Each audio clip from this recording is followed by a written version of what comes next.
Magandang araw sa inyong lahat. Kamusta po kayo? Maraming salamat sa inyong pagtutok. Ako po si Dr. Jose Reyes, isang espesyalista sa pangangalaga ng kalusugan ng mga nakatatanda. Ang aking pasyon ay tulungan ang mga kalalakihang tulad ninyo na mamuhay ng may lakas at dignidad sa bawat yugto ng buhay.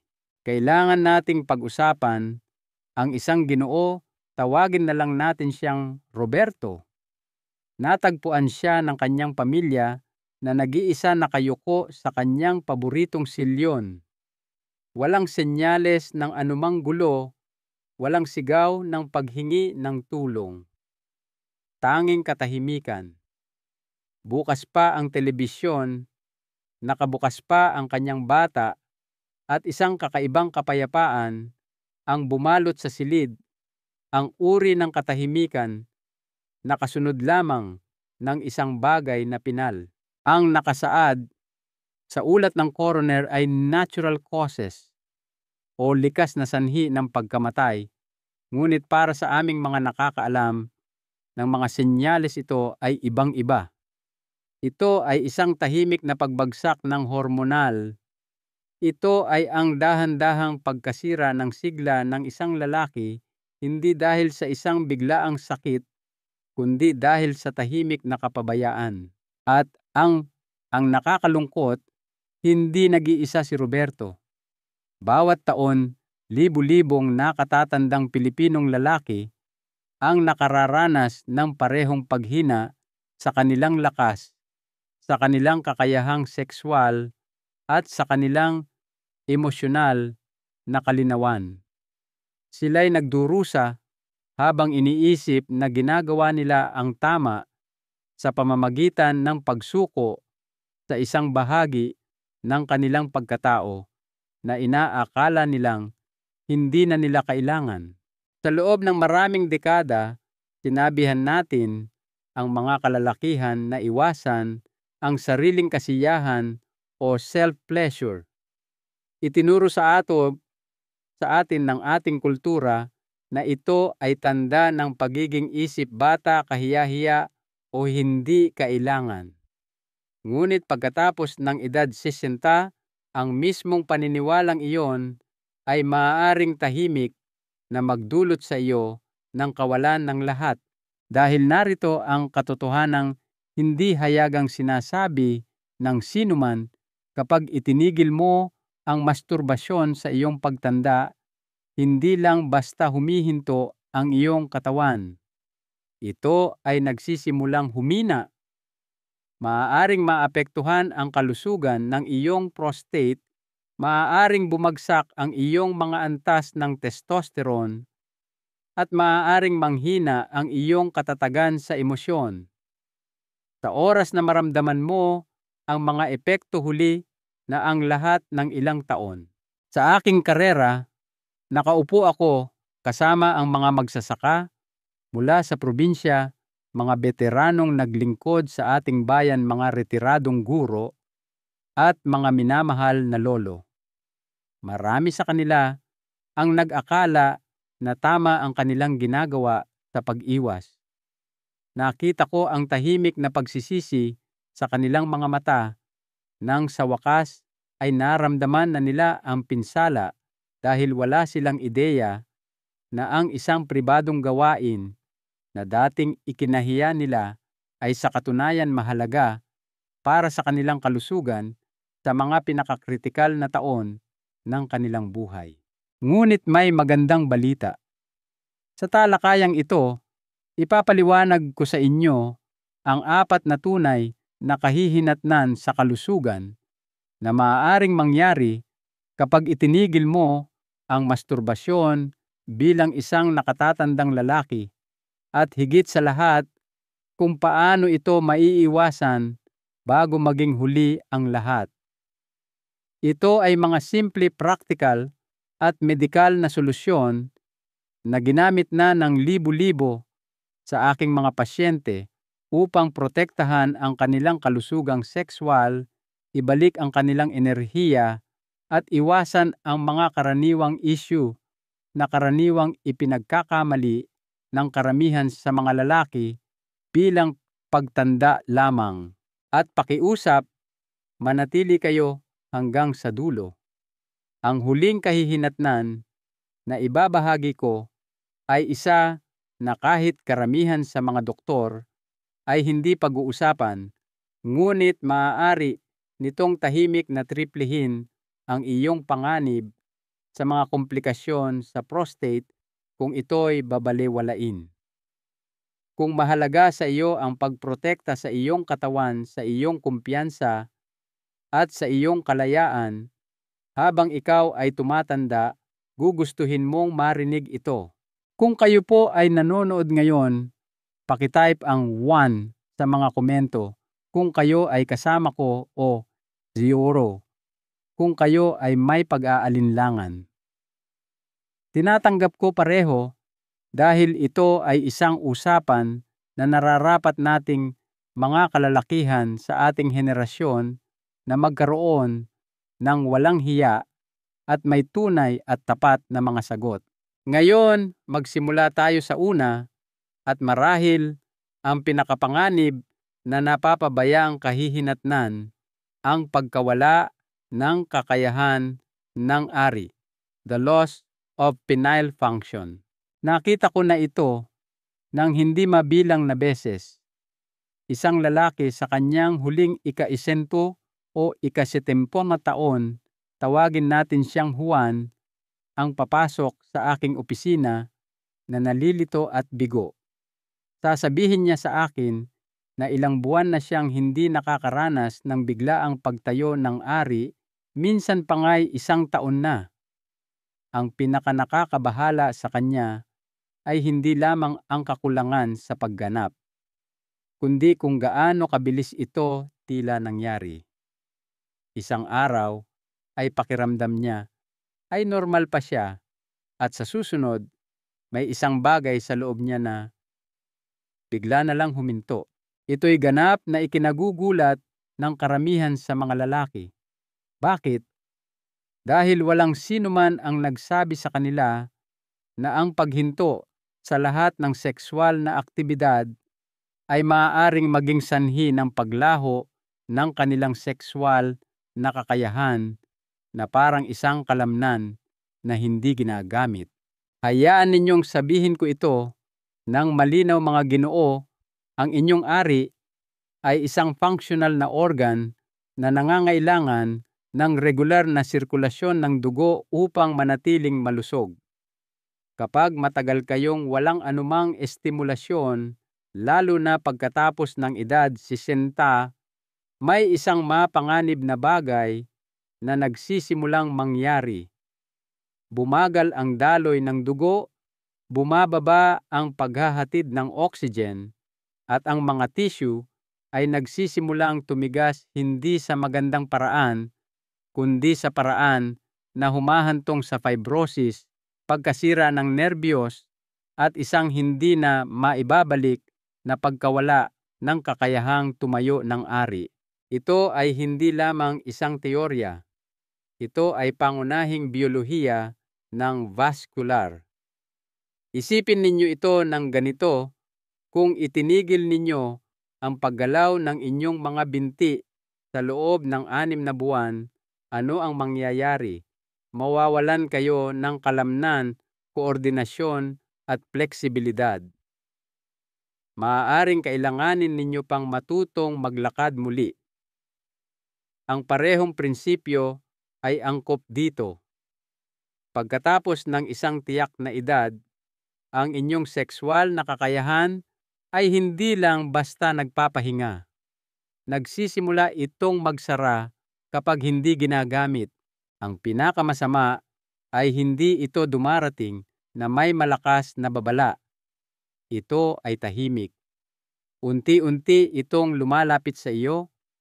Isang araw ay mapapansin mong wala na ang iyong mga paninindig sa umaga. Pagkatapos, kahit ang pisikal na haplos o pantasya ay hindi na gumagana. Sa kalaunan, maaaring hindi na tumugon ang katawan sa paraang dati kahit na may gamot dahil nagsimula nang masira ang mga pundasyon ng sistema. May mga lalaki akong nakausap na may luha sa kanilang mga mata na nagtatanong kung maibabalik pa ba nila ito. Ang ilan ay kaya sa pamamagitan ng masinsinang therapy at mga pagbabago sa pamumuhay. Ngunit para sa iba, masyado na silang naghintay ng matagal. Akala nila ay hindi nakakapinsala ang pagtigil sa masturbasyon, isang tanda ng pagpipigil sa sarili. Sa katotohanan ito, ang tahimik na simula ng isang pagkasira ng kakayahan. Hayaan ninyo akong linawin, hindi ito tungkol sa pagiging obsessed sa sex. Ito ay tungkol sa pagprotekta sa isang mahalagang bahagi ng iyong circulatory system, iyong regulasyon ng hormone, at iyong pagkakakilanlan. Ang pagpapanatili ng paminsan-minsang solo na aktibidad kahit isang beses o 2 beses lang sa isang linggo ay maaaring mapanatili ang daloy ng dugo, panatilihing buhay ang mga nerbiyos at ipaalala sa iyong katawan na mahalaga pa rin ang function na ito. Ang katotohanan ay kung ano ang hindi mo ginagamit, nagsisimula mong mawala. At kapag ikaw ay mas matanda, ang pagkawala na iyon ay maaaring maging permanente. Nakita ko itong sumira sa mabubuting lalaki, hindi dahil sinusubukan nilang magpasikat, kundi dahil tinatamaan nito ang kanilang pagpapahalaga sa sarili, kanilang mga relasyon, at ang kanilang pangunahing pakiramdam bilang isang lalaki. Ang pinakamalungkot na bahagi, ito ay ganap na maiiwasan. Ngayon, habang karamihan sa mga lalaki ay natatakot na mawala ang kanilang mga paninindig, iyan ay dulo lamang ng malaking problema. Ang susunod na kahihinatnan ay nakakaapekto sa isang bagay na mas malalim, ang iyong mga hormone. At kapag nagsimula na itong bumagsak, ang epekto nito ay higit pa sa loob ng silid tulugan. Ito ay kapag bumaba ang produksyon ng testosterone. Karaniwang nagsisimula ito nang hindi kapansin-pansin. Ang isang lalaki ay hindi na nararamdaman ang kanyang sarili, ngunit hindi niya lubos maipaliwanag kung bakit. Hindi na siya nasasabik na bumangon sa kama. Nilalaktawan na niya ang kanyang mga lakad. Sa umaga, nagbabago ang kanyang gana sa pagkain at ang kanyang kalooban ay tila matamlay. Mas pagod siya, mas magagalitin, mas umiiwas sa tao. Sa kaibuturan, nararamdaman niyang may mahalagang bagay na nawawala. Sa aking klinika, nakita ko ang mga lalaking iniuugnay ito sa pagtanda, stress o masamang tulog. Ngunit kapag mas malalim naming sinuri at nagsagawa ng ilang pagsusuri, madalas naming natutuklasan ang parehong ugat na sanhi bumagsak ang kanilang testosterone, hindi lamang dahil sa natural na proseso ng pagtanda, kundi pinabilis pa ng kumpletong kawalan ng sexual na estimulasyon. Narito ang agham na hindi naririnig ng karamihan: ang masturbasyon ay isa sa iilang natural at hindi parmasyutikong paraan para sa mga nakatatandang lalaki na pasiglahin ang kanilang sariling produksyon ng testosterone. Hindi ito tungkol sa pantasya. Ito ay tungkol sa biyolohiya.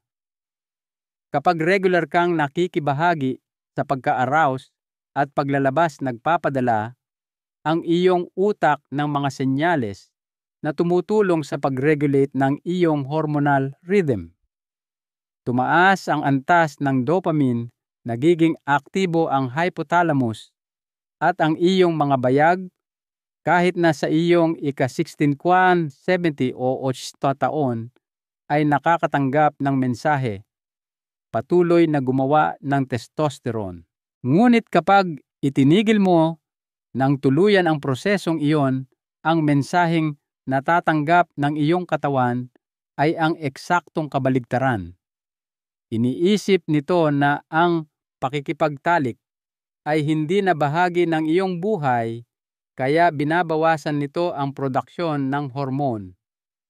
Kapag nagsimula na ang pababang siklo na iyon, maaaring maging napakahirap ng baligtarin.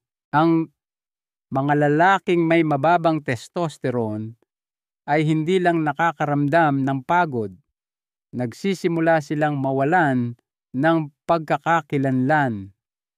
Hindi sila makapag-focus, nawawalan sila ng interes sa mga libangan at proyekto na dati nagbibigay sa kanila ng karangalan.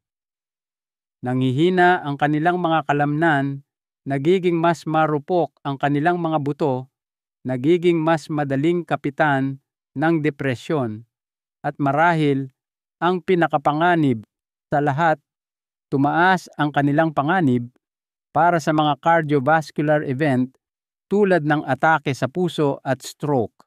Hindi ko malilimutan ang isang retiradong bumbero, isang lalaking ginugol ang kanyang buhay sa pagpasok sa mga nasusunog na gusali. Sinabi niya sa akin na matapos bumagsak ang kanyang mga antas ng hormone, nagsimula siyang makaramdam na parang wala na siyang halaga. Ang kanyang mga salita ay nananatili sa akin. Sabi niya, "Dok, hindi ko na makilala ang lalaki sa salamin. Hindi ito tungkol sa pagiging banidoso. Ito ay malalim na kalungkutan. Hindi ito kailangang mangyari. Sa kaunting edukasyon at isang simpleng pribadong gawain na akala niya'y mali, maaari niyang mapreserba hindi lamang ang kanyang mga hormone, kundi pati na rin ang kanyang kaligayahan, enerhiya at sigasig. Kapag bumagsak na ang iyong testosterone sa pagtanda, maaaring abutin ng ilang taon ng therapy at libu-libong piso para maibalik ito kung maibabalik pa man. Ngunit sa tuloy-tuloy at magalang na pakikipag-ugnayan sa iyong sariling katawan, maaari mong mapanatili ito ng mas matagal kaysa sa inaakala ng karamihan. Bagamat ang mga hormone ay madalas na hindi nakikita, ang susunod na kahihinatnan ay isang bagay na pisikal na nararamdaman ng bawat lalaki, minsan ay masakit. Ito ay isang kondisyon na tahimik na nabubuo hanggang sa magsimula itong makagambala sa iyong pang-araw-araw na buhay. Ito ang tumaas na panganib ng paninikip at pananakit ng prostate. Mayroong isang uri ng discomfort na bihirang pag-usapan ng mga nakatatandang lalaki. Ito ay isang mabigat at mapurol na sakit sa loob ng balakang, isang kakaibang presyon pagkatapos umupo ng matagal, o ang palaging pagnanais na umihi kahit na hindi puno ang iyong pantog. Hindi ito biglaang sumusulpot. Ito ay dahan-dahang nabubuo tahimik hanggang sa maistorbo nito ang iyong pagtulog at ang iyong araw. Ang nakakagulat ay kung gaano kadalas na ang tahimik na pagdurusang ito ay maaaring masubaybayan pabalik sa isang napapabayaang sanhi, ang paninikip ng prostate dahil sa kakulangan ng ejaculation. Yung prostate ay isang aktibong glandula na gumagawa at nag-iimbak ng seminal fluid. Ang fluid na iyon ay dapat gumalaw. Ito ay nilalayong mailabas. Kapag itinigil mo ang lahat ng sexual na aktibidad, lalo na sa iyong mga huling taon, nananatili ang fluid na iyon. Kapag ito'y nananatili, maaari itong lumapot, tumataas ang presyon at nagsisimulang mamaga. Doon mo na mapapansin ang mga pagbabago, isang mas mahinang daloy ng ihi, discomfort sa iyong ibabang likod, at ang palaging pakiramdam na kailangan mong umalis, na gumigising sa iyo buong gabi.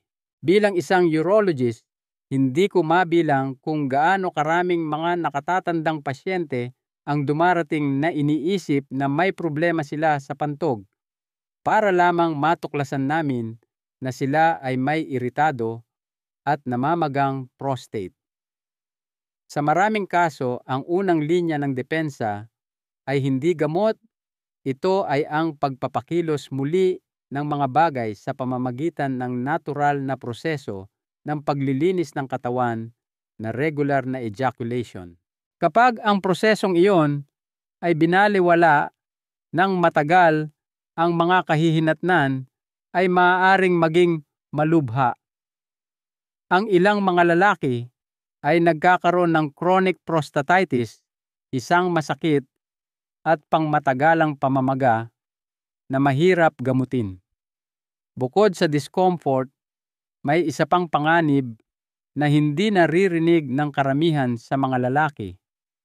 Malalaking pananaliksik, kabilang ang isang kilalang pag-aaral sa Harvard, ay nagpakita ng ugnayan sa pagitan ng regular na ejaculation at mas mababang panganib ng kanser sa prostate. Ang teorya ay simple: ang regular na pag-alis ng laman ng prostate ay maaaring makatulong na mabawasan ang pag-ipon ng mga posibleng mapaminsalang sangkap at pamamaga. Minsan kong ginamot ang isang pasyente, isang ginoong nagngangalang Mang Frank, na halos 2 taon nang walang anumang sexual na paglalabas. Hindi na raw niya nararamdaman ang pangangailangan. Ngunit nang tumaas ang kanyang mga antas ng pisay sa isang regular na pagsusuri sa dugo, natagpuan namin ang malaking paninikip. Ang kanyang prostate ay namamaga at iritado at bigla siyang humaharap sa mga usapan tungkol sa mga biopsy, isang nakaka-stress na sitwasyon na maaaring naiwasan sa pamamagitan ng isang bagay na kasing simple at natural ng pagpapanatili ng paminsan-minsang paglalabas. Hindi ito tungkol sa pagtataguyod ng pagpapakasasa. Ito ay tungkol sa pag-iwas sa pagdurusa. Ito ay tungkol sa pag-unawa na ang katawan ng lalaki ay hindi biglang hihinto sa pangangailangan ng maintenance pagkatapos ng 60. Kung tutuusin, mas kailangan nito ng maingat na atensyon. Ang prostate ay isa sa mga pinakamahina na bahagi sa katawan ng isang nakatatandang lalaki, at kapag ito'y napabayaan ang pinsala, ay hindi lamang hindi komportable, maaari itong magbago ng buhay. Ngunit habang ang isang naninikip na prostate ay maaaring magdulot ng sakit at iritasyon, ang huling kahihinatnan na nais kong ibahagi ngayon ay tumatama ng mas malalim. Ito ay sumasalakay sa pinakasentro ng kung paano nararamdaman ng isang lalaki ang kanyang sarili. Ito ang pagbaba ng emosyonal na kalagayan at kakayahang makipag-ugnayan. Ito ang pinakatahimik na paghina sa lahat, at para sa marami, ang pinaka-nakasasakit. Hindi ito lumalabas sa isang pagsusuri sa dugo, ngunit nararamdaman mo ito sa kaibuturan ng iyong kaluluwa. Ito ay isang dahan-dahang pagkupas ng sigla na dati mong taglay, isang gumagapang na pakiramdam ng pagkakahiwalay sa mundo at sa iyong sarili. Nangyayari ito ng paunti-unti.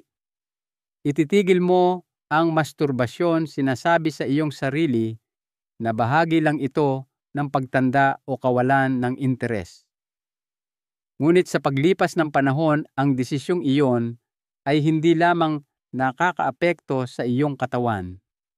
Umaabot ito sa iyong isipan at sa iyong espiritu. Nakausap ko ang hindi mabilang na mga lalaki na naglalarawan ng pakiramdam na guwang sa loob. Hindi dahil sa isang sakit, kundi dahil sila ay dumaan ng ilang buwan, minsan taon, nang walang anumang uri ng pisikal na paglalabas o intimasya kahit sa kanilang sarili. Dahan-dahan nagsisimula silang makaramdam na hindi sila nakikita, hindi gusto at hindi kailangan. Hindi nila ito pinag-uusapan siyempre. Ang mga lalaki sa ating henerasyon ay hindi tinuruan kung paano. Ngunit ito ay nakikita sa paraan ng kanilang pagkilos, sa paraan ng pag-iwas nilang tumingin sa salamin, sa paraan ng paghina ng kanilang mga boses. Hindi ito tungkol lamang sa sex. Ito ay tungkol sa sigla. Ito ay tungkol sa makapangyarihang siyentipikong koneksyon sa pagitan ng iyong pisikal na katawan at iyong emosyonal na kapakanan. Kapag isinuko mo ng tuluyan ang sariling kasiyahan, pinuputol mo ang isa sa mga natural na daanan ng iyong katawan patungo sa kagalakan, pagkilala sa sarili, at pakiramdam na ikaw ay tao. Sa aspetong neurolohikal, ang mga kemikal na inilalabas sa panahon ng orgasm, dopamine, oxytocin, endorphins, ay mahalaga para sa pag-regulate ng kalooban, pagbabawas ng pagkabalisa, at pagpapatibay ng emosyonal na katatagan. Kung wala ang mga ito, ang mga nakatatandang lalaki ay mas madaling kapitan ng depresyon, kalungkutan, at maging ng paghina ng pag-iisip. Nakita ko ang mga dating kumpiyansa at palakaibigang lalaki na naging nakahiwalay at umiiwas, hindi dahil sa malaking pagbabago sa kanilang buhay, kundi dahil itinigil nila ang pakikipag-ugnayan sa isang bahagi ng kanilang sarili na dating nagparamdam sa kanila na sila'y buhay. Ang tunay na panganib ay hindi kailanman nakikita ng karamihan sa mga lalaki ang koneksyon. Hindi nila kailanman iniuugnay ang emosyonal na pamamanhid na kanilang nararamdaman sa isang tahimik na desisyon na ginawa nila ilang buwan o taon na ang nakalipas. Ito ang kahihinatnan na pinakadurog sa aking puso dahil ito ang maaaring magnakaw ng dignidad ng isang lalaki nang hindi man lang niya namamalayan na ito'y kinukuha. Ngunit nais kong marinig ng bawat lalaking nakikinig ito ng malinaw at malakas. Isang huling salita mula sa inyong doktor. Mayroong isang malalim na nakatanim na paniniwala sa ating kultura na habang tumatanda ang mga lalaki, inaasahan na nilang iiwanan ang mga bagay tulad ng intimasya, kasiyahan, at pagnanasa. Na ito ay kahit paano'y marangal o kagalang-galang na hayaang manahimik ang bahaging iyon ng iyong sarili. Ngunit pagkatapos ng mahigit 3 dekada bilang isang doktor, sinasabi ko sa inyo na ang paniniwalang ito ay nagdudulot ng pagkawala ng kalusugan, kaligayahan at pagkakakilanlan sa napakaraming mabubuting lalaki. Narinig ninyo ngayon kung paano ang paghinto sa simpleng pribadong gawaing ito ay maaaring humantong sa dahan-dahang pagkasira ng inyong sexual na kakayahan, isang mapanganib na pagbagsak ng inyong mga hormone, ang masakit na pamamaga ng inyong prostate, at isang tahimik na emosyonal na pamamanhid na sumisira sa inyong espiritu. Hindi ito maliliit na pagbabago. Ito ay mga pagbabagong nagpapabago ng buhay na nangyayari hindi lamang dahil sa pagtanda kundi dahil sa kapabayaan. Narito ang magandang balita at ang pinakamahalagang aral na maiaalok ko sa inyo. Hindi pa huli ang lahat upang bumalik sa inyong sarili. Hindi pa huli ang lahat upang muling gisingin ang enerhiya na akala ninyo'y wala na. Naaalala pa ng inyong katawan kung paano makaramdam na nanabik pa rin ang inyong isipan sa koneksyon at ang inyong kalusugan ay nakasalalay pa rin sa pagbibigay galang ninyo sa bawat bahagi ng inyong pagkatao. Ito ay hindi tungkol sa pagnanasa. Ito ay tungkol sa buhay. Ito ay tungkol sa pagpapanatili ng kung ano ang nagpaparamdam sa iyo na malakas, buo at tao. Hindi mo kailanman kailangang makaramdam ng kahihiyan sa pagpili ng kalusugan kaysa sa katahimikan. Kung ang mensaheng ito ay tumatak sa inyo, inaanyayahan ko kayong seryosohin ito dahil ang inyong kapakanan ay personal at ito ay mahalaga. Isang mahalagang aral sa buhay. Ang pagtanda ay hindi isang senyales para talikuran ang mga bahagi ng iyong sarili na nagdudulot sa iyo ng sigla at kalusugan. Sa halip ito ay isang paanyaya na alagaan ang iyong buong pagkatao, pisikal, emosyonal at hormonal ng may higit na karunungan at pagmamahal. Ang paggalang sa natural na pangangailangan ng iyong katawan ay hindi isang kahinaan. Ito ang pundasyon ng isang mahaba, malakas at marangal na buhay. Huwag hayaang nakawin ng katahimikan at maling paniniwala ang kalidad ng mga taon na pinaghirapan mong marating. Kung ang mensaheng ito ay may naantig sa inyong kalooban, kahit kaunti lang pakitype ang 1 sa mga komento sa ibaba para ipaalam sa akin na nandito pa rin kayo, na ipinaglalaban ninyo ang inyong kalusugan. At kung hindi naman, ayos lang din.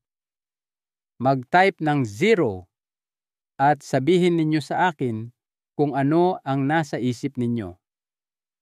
Sa alinmang paraan, mahalaga ang inyong boses at hindi kayo nag-iisa dito.